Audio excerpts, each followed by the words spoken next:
Naabrimees olla ära uppunud. Noh, mitte ise, aga tema mängukann.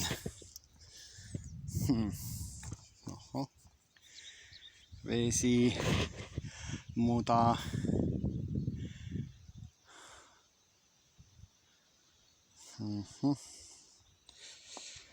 Noh, selle kätte saamine on natuke pusimist. Noh, variant muidugi tõmmata pumbaga vesi välja. Ja nagunii tuleb ajada seda auku ju täis, et kui seda sügavamaks vaja ei ole, siis seda liive ja jama siia hakata vaikselt peale valama. Ja siis saab see kapp ennast ise siit välja vaikselt ronitada.